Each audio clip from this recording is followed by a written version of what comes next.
Здравствуйте, с вами Николай Борисов и рубрика «На страже». Что произошло в Якутии за неделю и к чему это привело? Начинаем. В Нерюнгринском районе следователи выясняют причины происшествия при проведении сварочных работ, в результате которого погиб мужчина. 12 сентября текущего года на ремонтной площадке, расположенной в 12 километрах от поселка Нагорный Нерюнгринского района, электрогазосварщик по просьбе коллеги проводил сварочные работы на металлической бочке. В ходе проведения работ произошел хлопок, в результате чего дно металлической бочки отлетело и задело правую ногу рядом стоящего мужчины, причинив ему рваную рану правого бедра. Потерпевший был госпитализирован в медицинское учреждение, где скончался от полученного телесного повреждения. Следственный комитет завершил расследование уголовного дела, фигурант которого пытался дать взятку работнику мэрии Якутска прямо в здании администрации. Предприниматель предложил специалисту административной комиссии Якутска 100 тысяч рублей, чтобы тот не составлял на него протокол за нарушение, выявленное в ходе профилактического рейда в принадлежащей ему сети торговых точек по продаже фруктов и овощей. Интересно то, что предпринимателю до попытки дать взятку грозил штраф в 20 тысяч рублей и вывоз незаконно размещенного объекта торговли. Сейчас же бизнесмен находится под домашним арестом и ему грозит 8 лет заключения.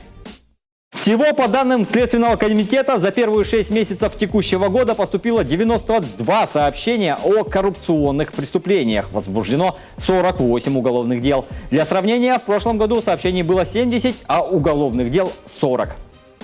В Аймяконском районе начальник геолого-разведочного участка проявил излишнюю хозяйственность.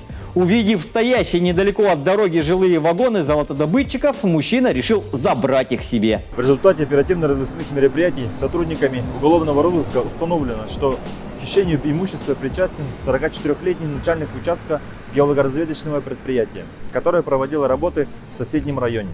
Оказалось, что по пути в Момский район мужчина обнаружил оставленные без присмотра 2 модульные бытовки. С помощью автокрана он погрузил их в грузовую машину и в 2 захода увез на свою площадку. После в течение 2 месяцев в этих полках проживали вахтовики. Общая сумма ущерба составила 300 тысяч рублей. Возбуждено уголовное дело по статье «Кража».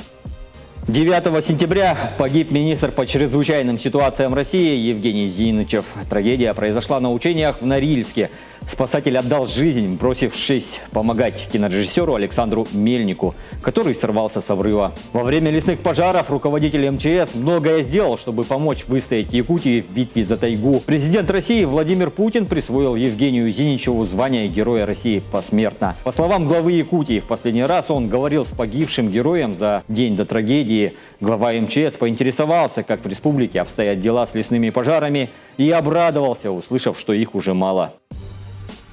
В Якутии снят режим чрезвычайной ситуации в лесах, который действовал с 23 июня из-за пожаров. Об этом глава Якутии Айсен Николаев сообщил во вторник, 14 сентября, в ходе вручения добровольцам памятных знаков «Участник тушения лесных пожаров 2021 года». Руку помощи республике протянула вся страна. Огромную поддержку нам оказал лично президент России Владимир Владимирович Путин. Сотрудники республиканских и федеральных лесопожарных формирований, служащие МЧС, военной российской армии, мобилизованные местные жители и добровольцы, более 25 тысяч человек, объединились в мощную силу в борьбе со стихией, сказал Айсен Сергеевич. Глава Якутии отметил, что борьба со стихией объединила якутян. Он выразил большую благодарность всем огнеборцам, которые внесли свой вклад в борьбу с огненной стихией. Большой вклад в общую победу внес добровольческий штаб, созданный по инициативе общественников, которых знает и уважает вся республика, заметил он. Айсен Николаев заявил, что нельзя допустить возникновения новых рукотворных очагов возгорания и призвал якутян быть предельно осторожными с огнем. На этом все. Доверяйте только проверенной информации и берегите себя.